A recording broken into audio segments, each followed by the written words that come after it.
I can still remember it like it was yesterday. Going down to the computer lab, sliding the huge floppy disk in the disk drive, typing in the run command, and watching the title screen fade onto the screen. Every student wanted to play Oregon Trail to ford the rivers, to hunt for food, trade with the natives, and most of all, try not to die of dysentery. The first version of Oregon Trail was written 40 years ago this month, and today we're going to trace this early edutainment game from its original version on through the version that millions of children associate with today. We'll talk about how it came to be, look at all the changes throughout the years, and talk about its long lasting legacy as we take today's educational trip down memory card lane.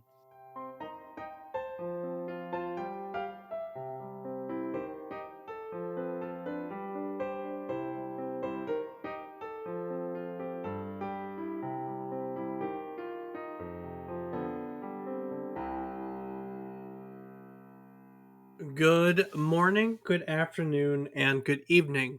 I hope these words find you happy and well. Hello and welcome to the 66th episode of our Video Game Nostalgia Podcast, A Trip Down Memory Card Lane. Each week, we take a look back at one title relevant to the current week in gaming history, and we talk about it. While doing so, we hope to teach you something new about the game, what it took from the world as its inspiration, and what it gave back to the world in its legacy. Today, we are taking a look back at the beginnings of the educational software genre, or edutainment, as we look back at the OG of educational software, Oregon Trail. So I guess it'd be the OT, huh? I guess it'd be the OT. The Oregon Trail originally existed on a Minnesota school district mainframe computer way back in December of 1971. I'm David Casson, and as always, I'm joined by my co host, who has spent his life with an irrational fear of dysentery, thanks to this game, probably, my brother, Rob Casson. Rob, totally unrelated, have you ever had to ford a river before? I've never tried buying one, but I doubt I'd have enough money for one, Dave. No. Gotcha. Aha! Aha! Stupid. But not stupid. That was actually pretty clever. Thank you, thank you. No, I've never had a reason to drive a Ford into a river. Very true. How you doing? Doing well. How are you? I'm doing good. What are we playing this week? Well, this week we're playing some RuneScape. Yep. We're gonna be playing some Battlefield. There's gonna be some Rocket League, and we obviously have been playing Farming Sim 2022. That's exactly right. Farming Sim 2022. Yes, How that's. about you, Dave? I've never understood, for starters, your fascination with Farming Sim. I mean, I guess I do. I've played games like that, but you really like that game. You really like that game. Like, really, really like that game. Is it like, to you, like a 3D version of, like, Harvest Moon or something like that? Like, why? What's the draw? I mean, it's relaxing. It's not something I have to put a lot of thought into, and not to say that you don't have to in real farming. I know that's a lot of work. But at the same time, like being on a farm for some time is nice. And although I would probably my body would hate me at the end of the day, every day, forever, I would probably still enjoy it. Very true. And just getting to be able to do it in the game. And plus, there's a lot of things in that game that even if I were to say go work on a farm for the rest of my life, I will never be able to do. I'm not gonna go and get a logging machine and cut down trees and log them, and I'm not gonna raise every animal under the sun and get to use every single telehandler and so on and so forth. Yeah, but a lot of those giant, like, combines, the really high tech machines, they like drive themselves nowadays. They use Yeah, I GPS to know. drive I've seen themselves. it's pretty awesome. Technology is a very awesome thing. Yeah, but the downside of that is this fight that everyone's been having with John Deere over the rights to repair their machines. The software has been one of the major problems because it pretty much locks farmers who are used to fixing their own machines for most of their life out of the ability to fix a lot of things. And look, let's be honest, cars have kind of been the same way for us. We're used to having grown up around cars, and older cars are very mechanical, but the newer you get in, there's so much electrical. It could be argued that cars have kind of followed the same suit where it's getting more difficult to fix things because less of it is mechanical and more of it is electrical and software based. Yeah, I can't argue with that. I mean, having worked at a dealership, I see exactly how much of that is the fact. I mean, I know myself that if something finicky started happening with my car, I would not have the slightest clue if it was something to do with the computer, how to fix it. It's not, I don't have some program. I know there's probably some dealer program you have to be able to go in there and check parameters and blah, blah, blah, and maybe have to reflash the ECM or whatever. But I it's not easy. It's not something I can just go and do and like, oh hey, this pulley obviously looks worn down. Let's replace it. It's not that easy. Right. Well, I have no intention of playing Farming Sim 22. Very sorry. I may join you someday, but it's not like I I don't have to race to get it. You know. For me, it's been a little bit of Rocket League, some Halo, and Yeah. I don't know what else. That's pretty much. Oh, Forza. Been playing a lot of Forza. That should come as no surprise. I So don't know how I didn't mention those either. That's weird I because know. yeah, I don't know. I guess I just I don't farming know. sim consumed my mind. That's right. Farming Sim. It is. I don't. We already went over it, Dave. Yeah. No, All no, right. no. I know. I'm not going into the I don't understand your farming sim. I'm just saying I don't know of games that I get that excited about, which I guess is a good thing. And it's nice to know that you still get that excited for games, but I can't think of something that I need to have like that that's out or on its way out that I can think of at least. Well, Dave, We're not here to we talk can talk about about farming sim, but I think it's time for us to talk about surviving sim. Yeah, surviving sim it is. That's a good way to put it. The original surviving sim, right? Well, I mean, I hope it's the original, It's other one of than the like living. it's one of the originals. So we're here to talk about the Oregon Trail, depending on where in the country you're from.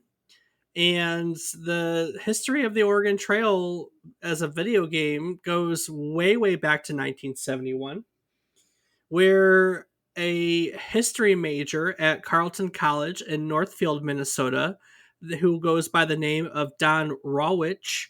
Yeah, that looks right, doesn't it? Ravish. Rawitch. It doesn't matter. Ravis. This gentleman named Don, that's what we'll go for now on. I just take the easy way out. Aaron, is Aaron here? Anyway, this gentleman taught an eighth grade history class at a junior high school in Minneapolis as a student teacher. His supervising teacher assigned him to prepare a unit on the western expansion of the mid 19th century.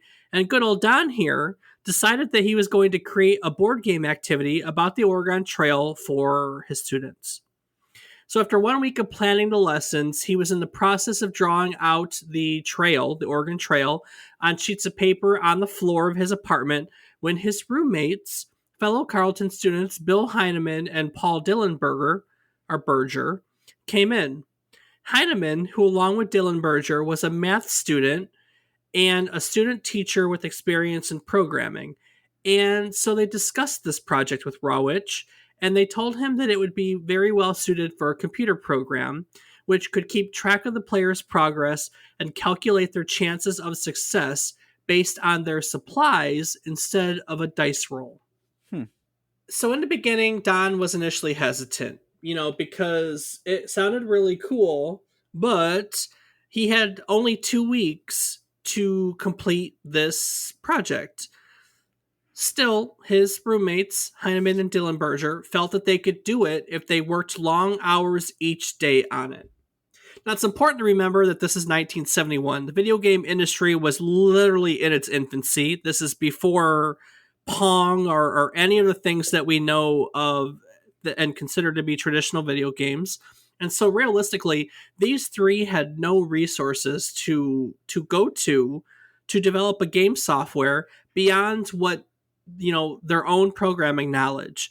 And so what they did is they spent 2 weeks pretty much nonstop working and coding on a timed shared basic machine by themselves.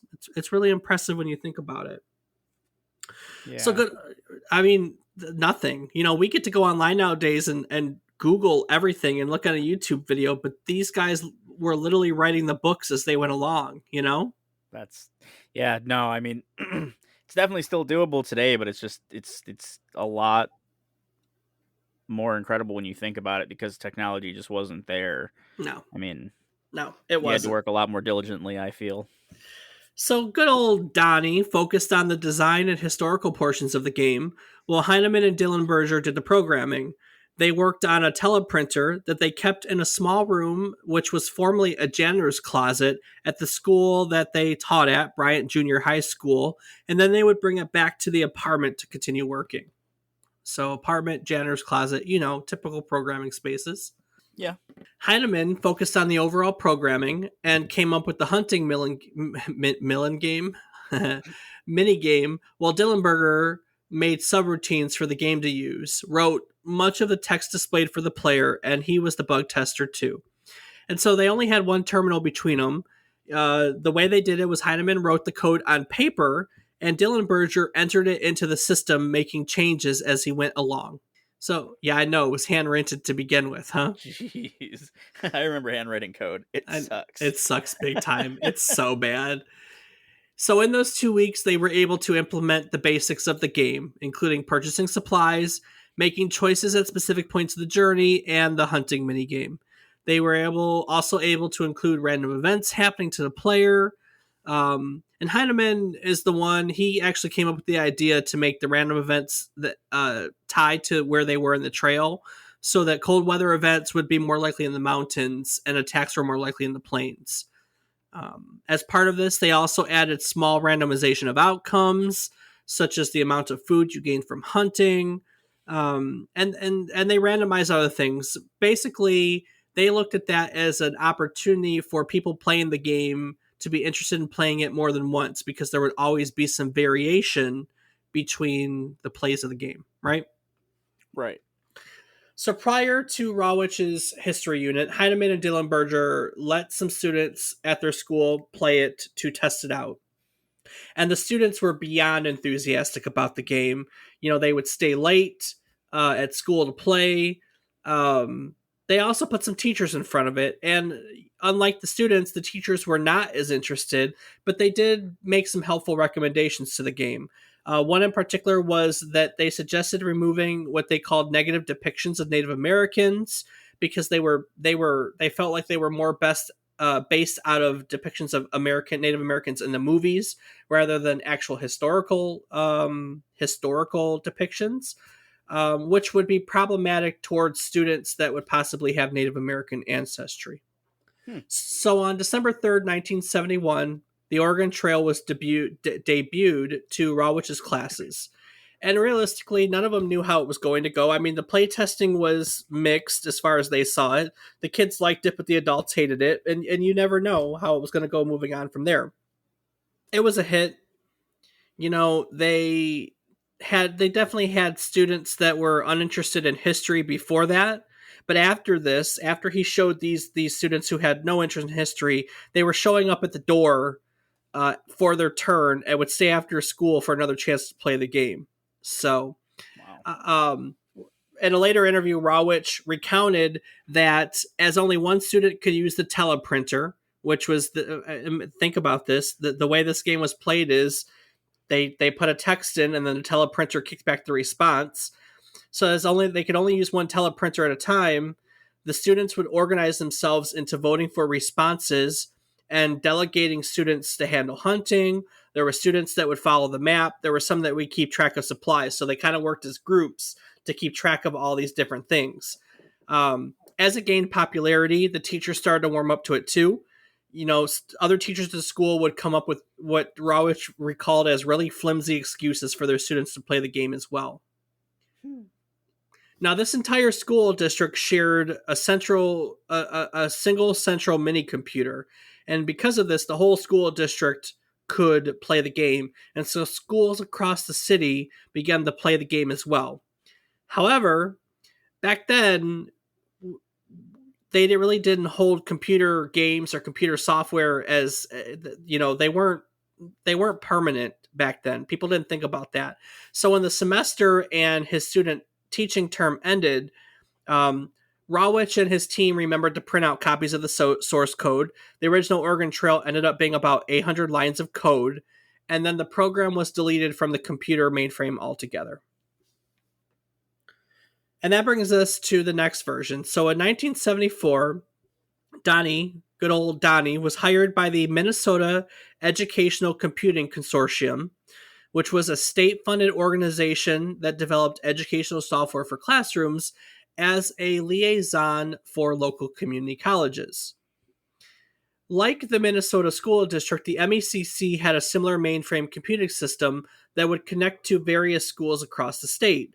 And it was this system that they used to distribute their educational software. At the time, they had several different programs.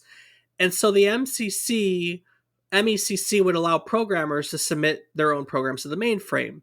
So, with the blessing of his roommates, Heinemann and Dillenberger, Rawich spent the 1974 Thanksgiving weekend copying and adjusting the printed source code to be entered into the MECC system. In the meantime, in between versions, he had conducted more research. And so as he did this, he kind of enhanced the game based on this research, based on his research, right? As part of these changes, he changed the frequency and types of historical events, such as bad weather or wagons breaking down, and he based these on actual historical probabilities for what happened along the trail. He also took the feedback. They removed the depictions of Native Americans in the original, but in this one, he had added what he called positive depictions of Native Americans based on research that he found, which indicated that many settlers who traveled the Oregon Trail would receive assistance from Native Americans along the way. Now, this 1975 version, because it came out in 1975, this 1975 version of the Oregon Trail was easily the most popular software in all of Minnesota schools for at least 5 years, and it was played thousands of times monthly. Now, Rawich would end up publishing the source code for this version of the Oregon Trail in Creative Computing's May and June of 1978 issue. Alongside it, he posted all the historical information that he had used to refine the statistics. But it was pretty cool because if you had that issue, you could literally publish or recreate the Oregon Trail on your own computer at home when that became more commonplace. But even still, even though these three men had created this game, most people saw it as something that was given to them by the MECC, right? And so the MECC were widely seen as the creators of the game because there really wasn't individual credit given to its actual creators. The truth of the matter is these three, Rawich, Heinemann, and Dillenberger, they weren't publicly acknowledged as creators of this original game until 1995, 20 years later, when the MECC finally honored them in a ceremony at the Mall of America. Can you imagine that? Like, writing what ends up being one of the most popular educational games of all time and having to wait 20 years for someone to say, good job. You know what I mean?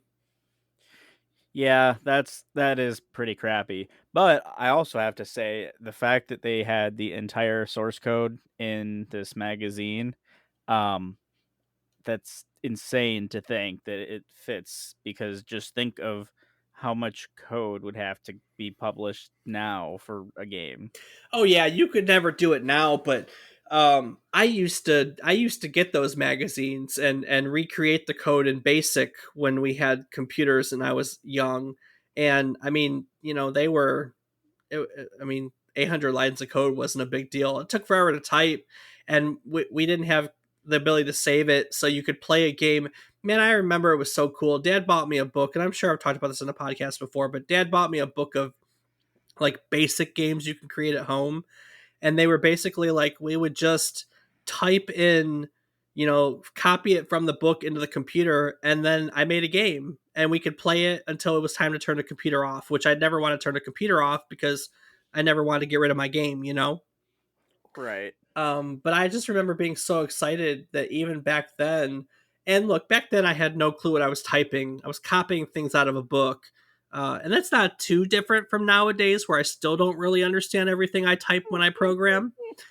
But it is a little bit different because I do, all joking aside, have a much better understanding as a hobbyist programmer. So Yeah, that makes one of us. yeah, yeah, no. Well, see, the thing of it is I can write high level languages, but I've also taken the time to learn like just C or C plus and actually learn how to write a graphics library or learn how to write an audio library. And so you learn how those libraries in their like most raw form interact with a computer.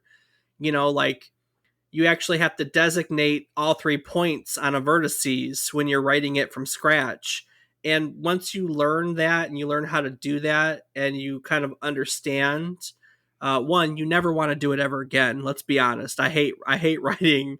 I hate writing the raw, code for stuff. Using a library is so much easier. The way I look at it nowadays, if someone else has done it and done it way better than me, I'm not going to reinvent the wheel. Although sometimes I just like to go back and do it from scratch because I like to understand how things work. But it's a lot different when you do it that way and you get down to the nitty gritty to understand how things work. So, You're yeah. talking like taking things back to machine code and seeing how it interacts with like the bus and the registers and everything, right? I don't do that far back unless Okay. like I don't do a lot of machine programming. Um, but because like C plus, they're still assembled languages. Hmm. But I guess you could compare the two. Bus programming is not bad. That's bad. That's more like Arduino type. When you actually like mess with your microcomputer, like your chips themselves. I think Um, Arduino's a little Higher level. more. Well, I would say even simpler. Just it makes more sense because it's actual words, and you can like make sense of what you're doing. It's not just small register commands or add commands or Yep. Well, that's what I mean by I write mostly high level languages. High level languages are the ones that are more akin to English that we understand. So right. but yeah, so 20 years. It took them, they made the original game in 71. It brought it over to the MECC in 75, and it wasn't until 95 that the MECC came out and said, congratulations, you did it. But still, after 1975, time went on. This was the time when microcomputers were becoming more common. And so the MECC began to convert their programs to run on microcomputers. This was one of the first ones. A programmer named John Cook adapted this game for the Apple II. And although most of the text based gameplay remained the same, he made a few changes. He added a display of the player's position along the trail. He replaced the text based versions of the hunting and attacking minigame with a graphical version. And so this Apple II version first came out in 1980. It was ported over to the Atari 8-bit family in 82, and it was ported over to the Commodore 64 in 1984, though. Um, really, no, though. It was ported over to the Commodore 64 in 1984. None of these versions, however, are the version of the game that is most widely known. That distinction belongs to a version created by a team at the MECC that was released in 1985. So back in October of 1984, after they ported the first one to the Commodore, the MECC commissioned R. Philip Bouchard alongside a small team to make a graphical version of this game for the Apple II computer. This version was going to be designed differently from the old version in that they wanted this one to appeal to the home market, to be sold in retail stores, as opposed to the original, which was solely sold to the educational market, school mainframes and computers and so on and so forth. They wanted this version to not only be a graphical update, but they also wanted it to be a complete expansion on the game itself. Over the course of development, there were basically what you can boil down to 21 different things that they changed from the text based original. Now, Wow. I know, right? Before I cover those 21 things, Rob, did you play the Oregon Trail in like computer lab as a kid? Yes, I did. Okay, so I didn't know how far that went generationally because we definitely did. And I can tell you that the 1985 version is most definitely the version I know. Um, do you remember it at all? Not very much. I don't honestly remember. I just know that I did. And then more recently, though, I did try the Oregon Trail card game Nice. or board game. I guess I don't really know what you would call it. Yeah, I played it recently. There's a modern version on the Apple. It's a mobile version. It's Oregon Trail. Just looks better, fancier. Do you remember? So you don't remember it well. The river rafting. I guess I'll start out there. The river rafting. Do you remember if it was a side view or a top view? Do you remember that at all? I do not. Gotcha. Okay. All right. Do you remember being able to play as a blacksmith or a doctor, like getting to choose professions? I did not have professions that I recall. No. So you may have played the 1985 version. May have played the 1985 version. Okay, so 21 innovations that they improved on from the original text-based version. For starters, they made the geographic locations more detailed in the way they looked, also more accurate to their historical depictions. Landmarks were added to the game. Do you remember landmarks as they went along? Like the Devil's Rock, I think was I and some of them. Yeah, I do. Okay. There were daily cycles added to the game, so players could encounter a new event daily, and your supplies would be tracked based on their usage daily. They added branches in the travel path. Do you remember being able to decide which way you wanted to go at certain points? I'm pretty sure. Yes. So that was an addition that came in this version. River crossings. We joked around about having to ford the river in the start of this episode, the top of this episode, and that was something that was specifically added to this version. It kind of makes you think as we go through these, like, what the hell did the original version have? Right. Not anything, just text. Yeah. Hunting was improved upon. The point system was added, so a score. And I don't know if you remember, but there was a high score list at the end if you finished. Family members were added.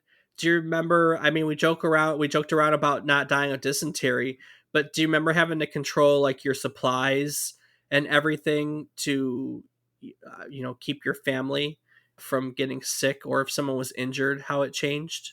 Yeah, absolutely. They added NPCs, non-player characters, people that you could talk to at the landmarks and the shops. Along with river crossings, the river rafting game was added. When you died or when your family died, do you remember the tombstone scene? Mm-hmm. That was new. Health was new. Weather was new. Resource management was now a concept. It really wasn't in the old one.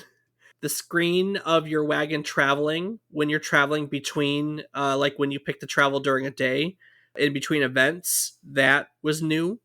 The general store where you could purchase supplies, that was an addition. More accurate disease, the ability to change the difficulty of the game, the ability to trade supplies, the option to rest or change your pace, and lastly, they added historically accurate music to the game. A whole lot of things that were changed that really makes me go, huh, what did they have before? Yeah, it doesn't seem like a whole lot. I mean, Who knows? Maybe it just because of all of that, there was already a lot, and we just don't think of it. But I don't know. It seems like a lot of things. I know. I know. And like I said, this version was designed in 1985 for the Apple II computer. As we moved out of that era and we moved into IBM based computing, MS DOS and Windows and so on and so forth, there was one other version created. This one came out about 1993 or so. And in these versions, between them, there were a few other changes. I just talked about character classes. So you could start out as a farmer, a doctor, or a blacksmith that would start out with like different supplies and different money, different traits, and that would affect your score if you got through the entire trail. So, like I said, these character classes, these characters that had the specific abilities. In this version, hunting was changed to a first person view.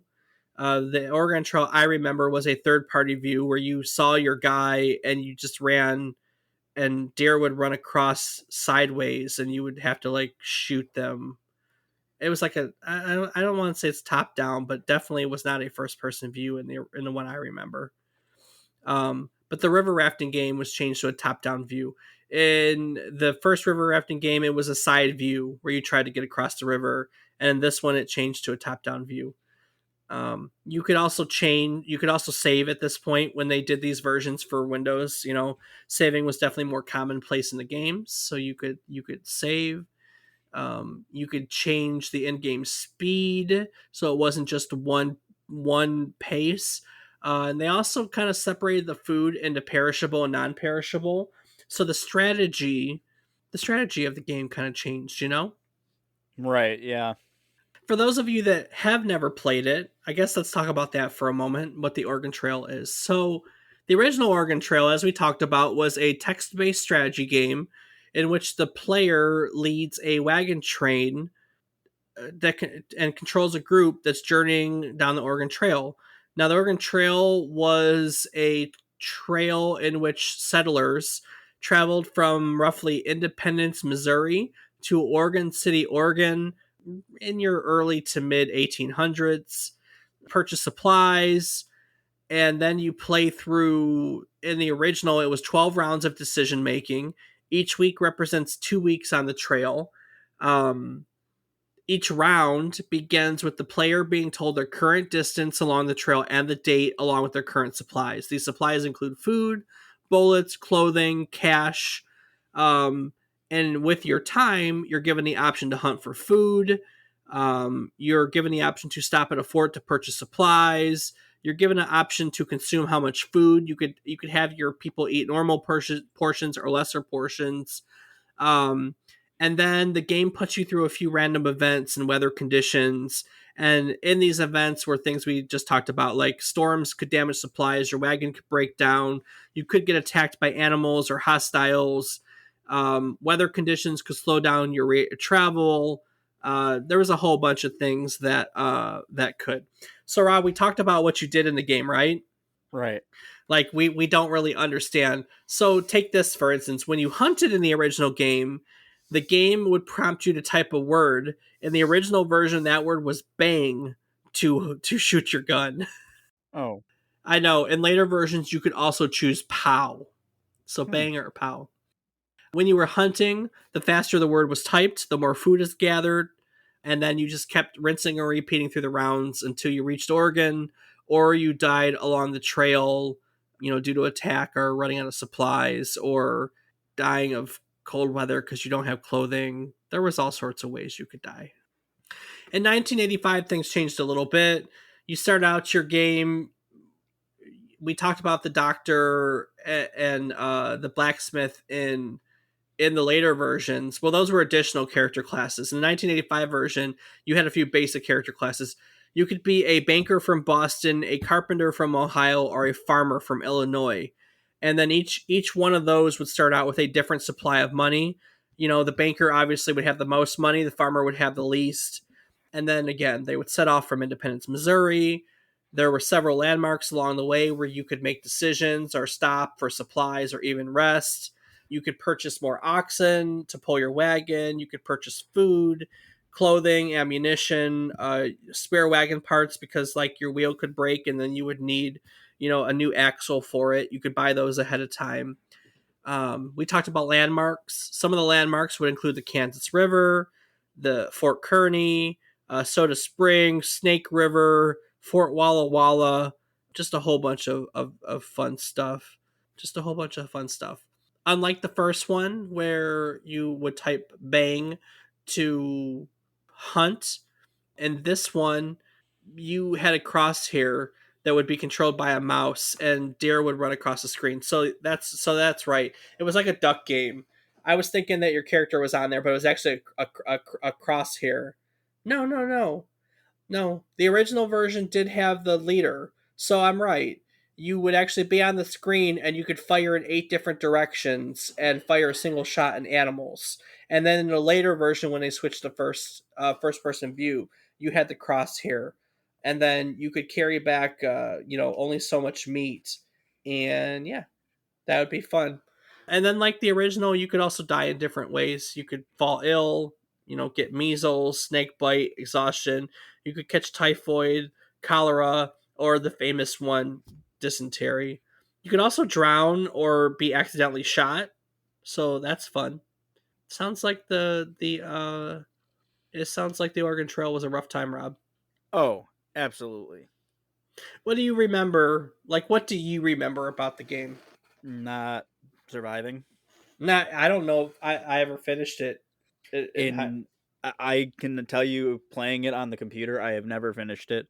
I managed to on the board game, card game, whatever you want to call it, one maybe twice. But yeah, no, most of the time, honestly, I fall victim to snake bites. Really, snake Oh bites. yeah, yep. Uh, That's almost every time. It was. I mean, starvations happened, trying to ford the river and failing at that. But snake bite, definitely multiple times. of all things, snake bites. I think I don't know what I died from a lot. I'm sure I died from snake bites. Excuse me. I don't know if I ever finished the trail myself, but I remember having a lot of fun. I remember this being one of the games because it was a game. Our choices were stuff like this: Where in the World is Carmen San Diego, and Mavis Bacon's typing, and so Oregon Trail won out a whole lot in the computer lab. Absolutely, yeah. Um, I remember having I a mean, lot of come on, you fun. didn't like typing, Dave? Come on. I like typing.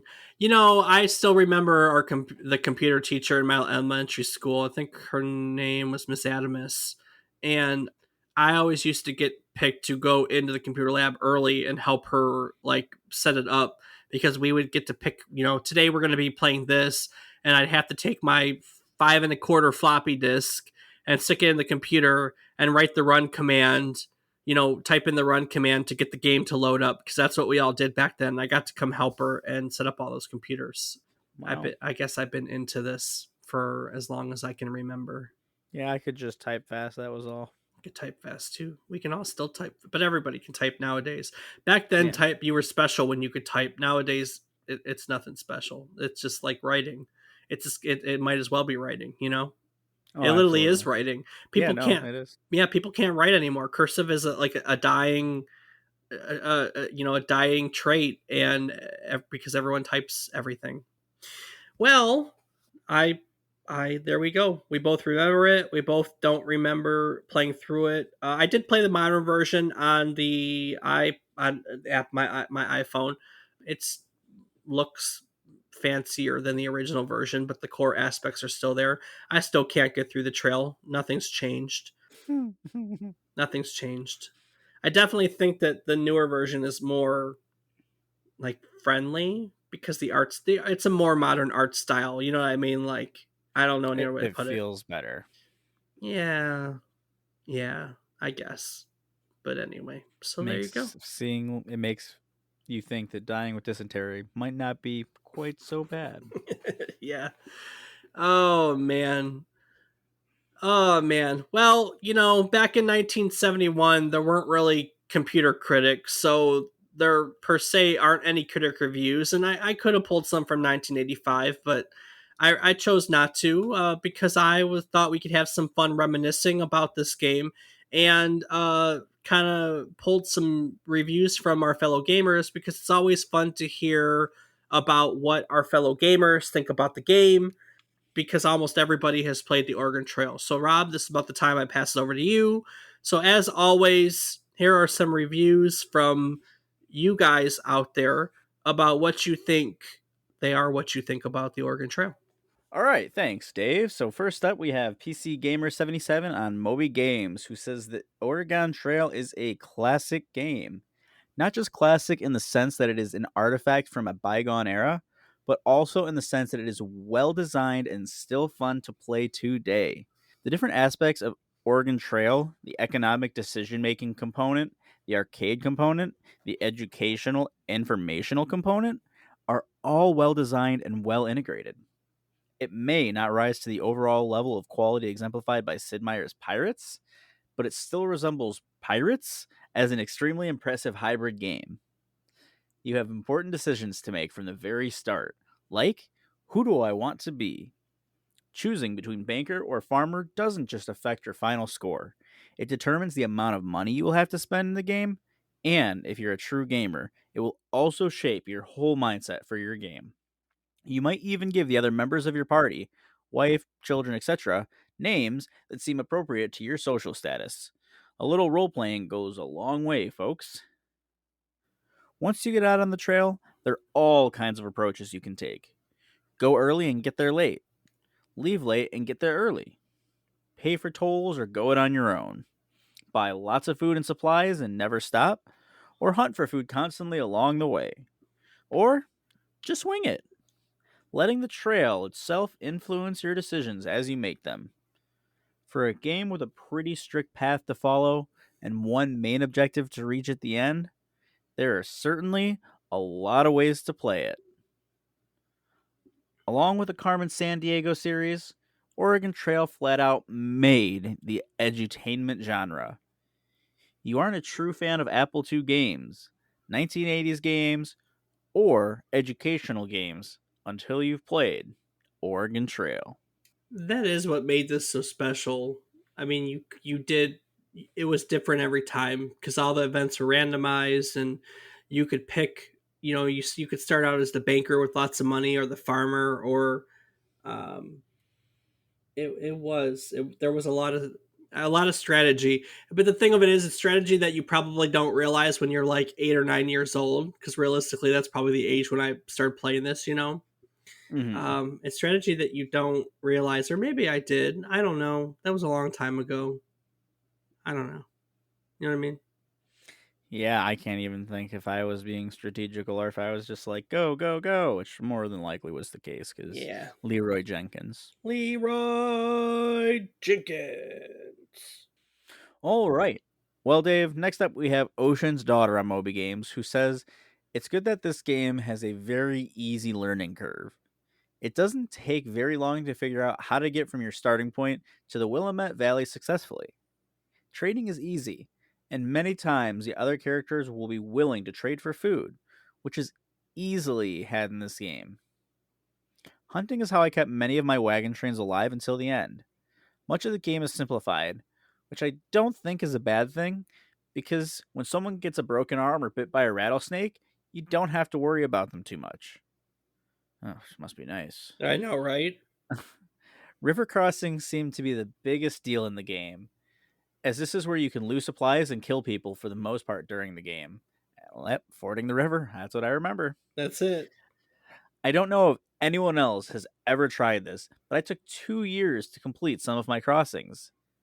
I sincerely doubt if that happened in real life, but it enabled me to build up my score to the highest level possible by the end of the game.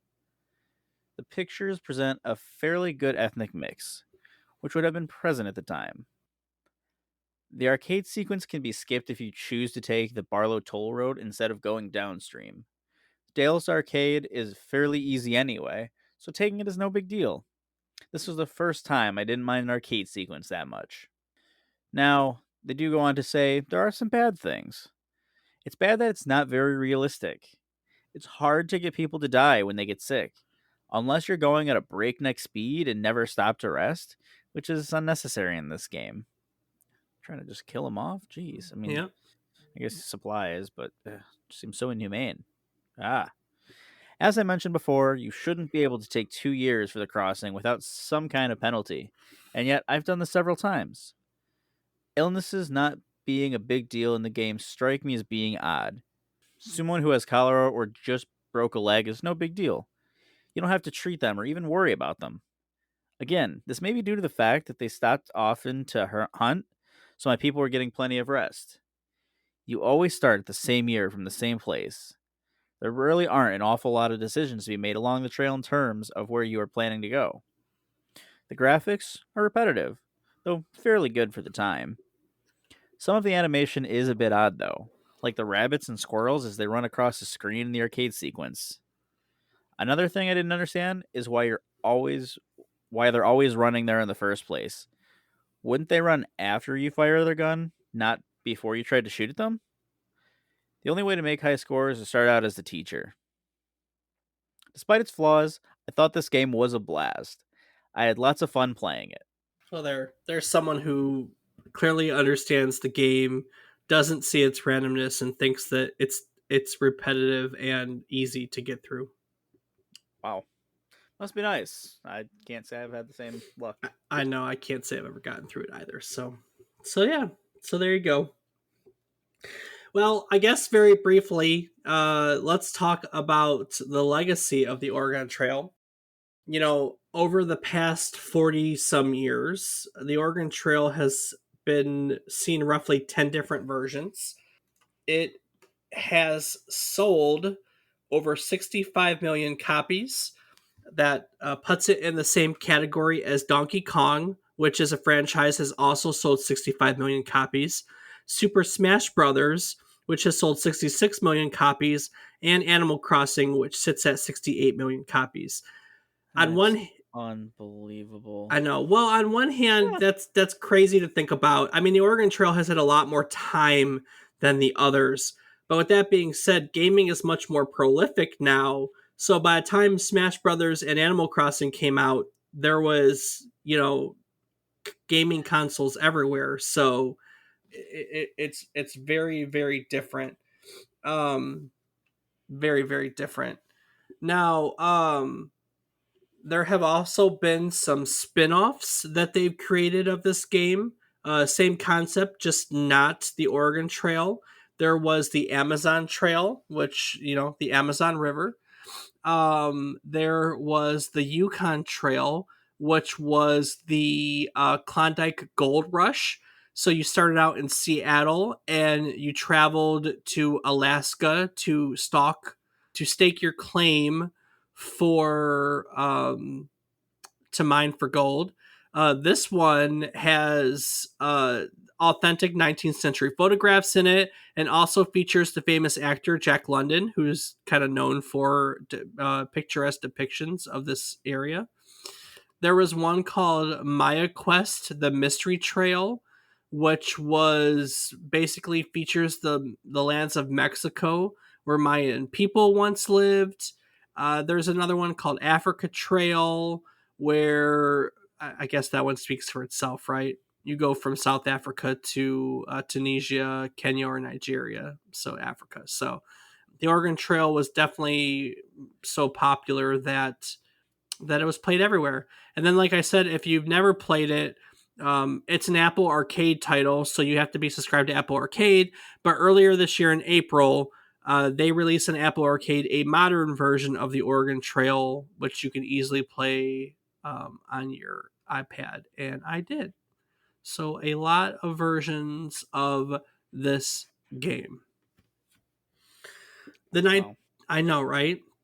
I know. Well, frankly, I'd never heard of the others. I'd never stumbled across the Yukon or the Africa Trail or the Maya Quest. Who the heck even knows what Maya Quest is? You know what I mean? Yeah, I've never heard of it, but I mean, I don't know. Yukon Trail sounds kind of familiar, but I don't recall having like anything with the Gold Rush or anything. So I don't know. Maybe it's just I've heard the term and other reasons. So the 1985 version, Rob, was so popular in computer school labs that people that were born during the cusp year, so the kind of, in between wavy years of the millennials and the Gen Xers, have been academically referred to as the Oregon Trail generation. Wow. In 2016, this game was inducted into the World Video Game Hall of Fame. We've talked about the World Video Game Hall of Fame in previous episodes. At the time, it was one of only 12 games that were included in the Hall of Fame. I think 2016 would have been the second year of Hall of Fame inductions. I believe the first class was 2015. And out of those 12 games, it was the only educational game on the list.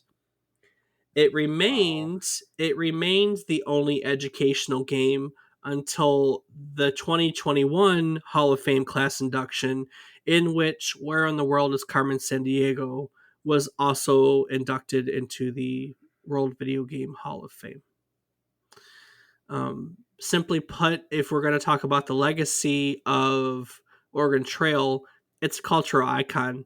It's probably one of the absolute best examples of how video game can be used as an educational tool, and it arguably helped invent the edutainment or educational video game genre.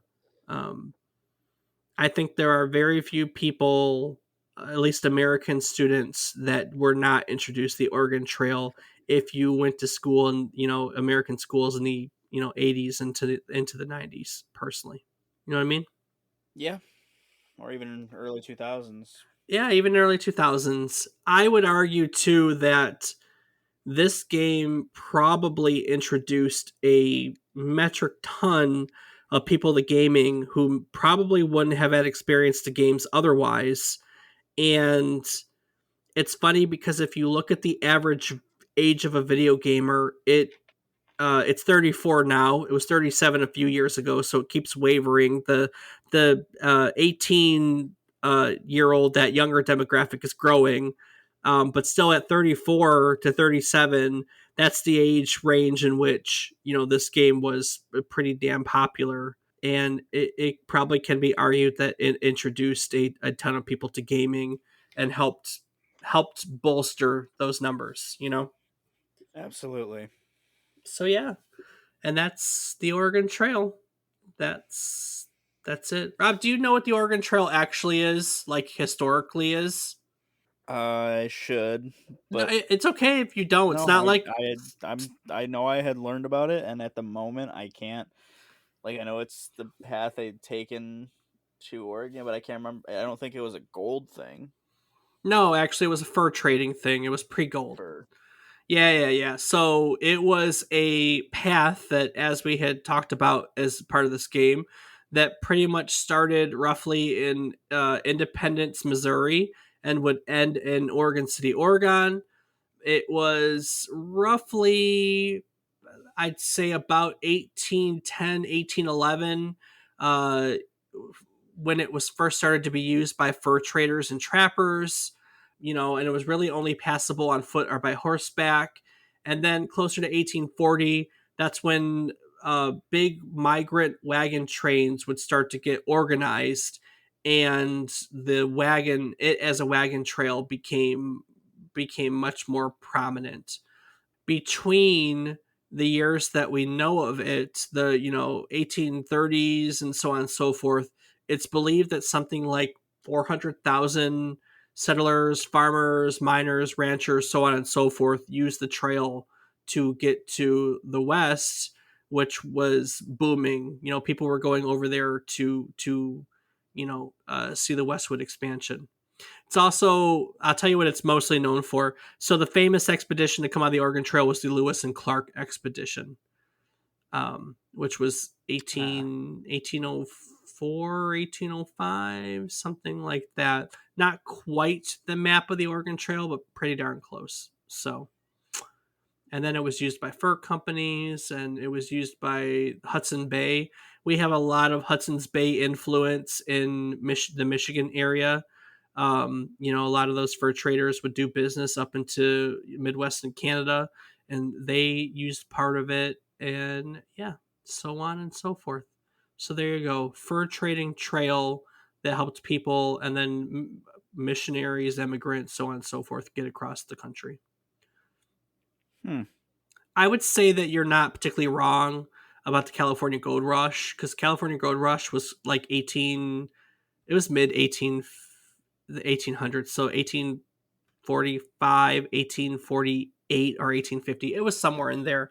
I would say that you're not necessarily wrong, but the California Gold Rush had the California Trail, which was mostly people going along California that it's known for. But I mean, you could argue that people probably use the Oregon Trail to get from the East Coast to the West Coast to join the gold rush.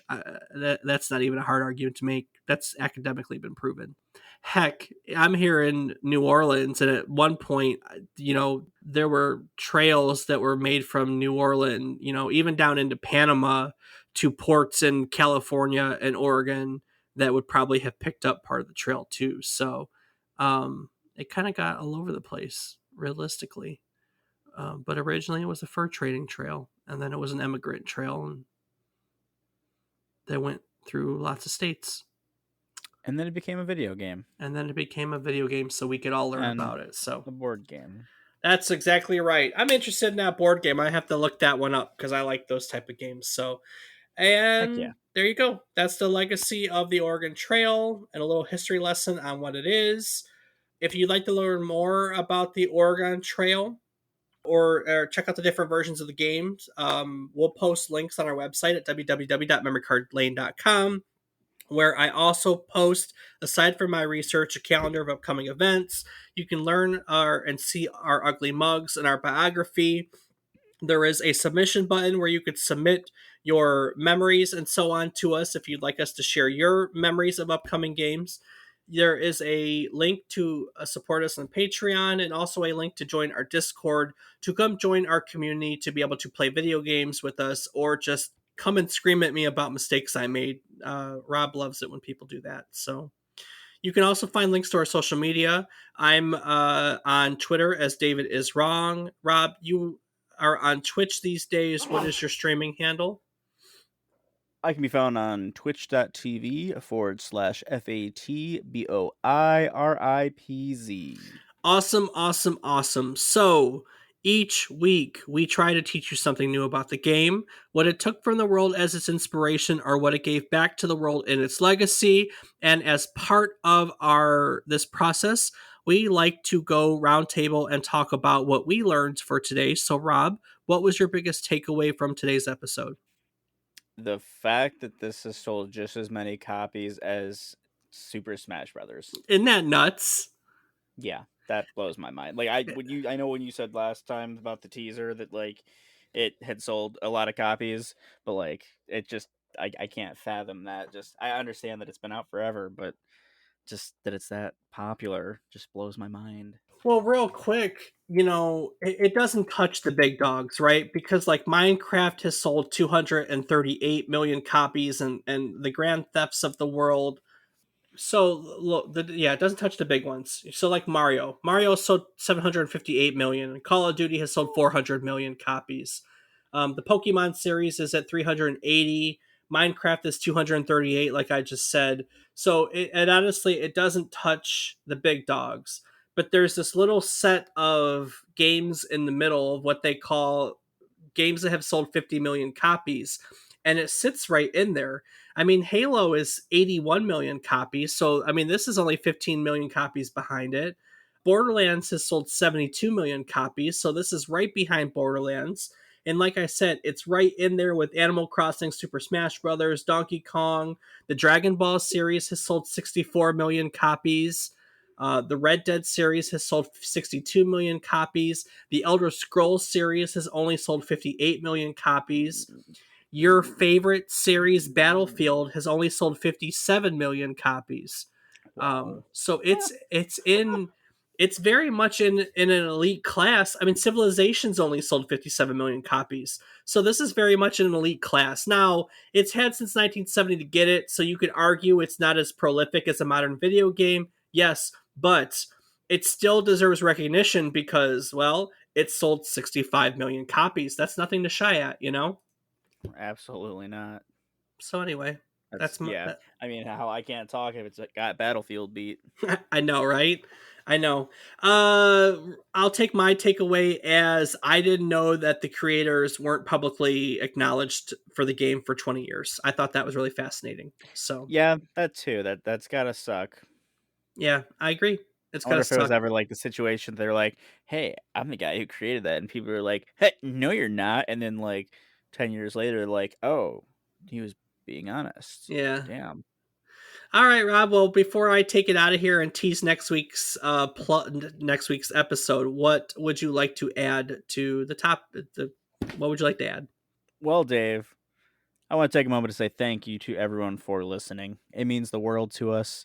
We hope you enjoy it as much as we do, or more. And if you think that that's possible, let us know. We'd love to hear from you. Right on, right on, right on. Well, next week we're going to be taking a look at what's probably one of the most notorious games in video game history. It is sometimes said to have single handedly brought the whole video game market to a crashing halt. Released for the holiday season of 1982, E.T. the Extraterrestrial for the Atari 2600 is hardly a gaming masterpiece. So, what happened? Where exactly did this game go wrong, and why is it so notorious? Well, we're going to take a look at all that next week. So, it's going to be a little less on ET, and we're going to look at the event that it's basically attributed to, which is the video game crash of 1983. And yeah, so join us again next week. We're going to do a little bit more of that phone at home, but we are going to take a garbage dump filled trip down memory card lane. Do the thing. Doop doop dop dysentery.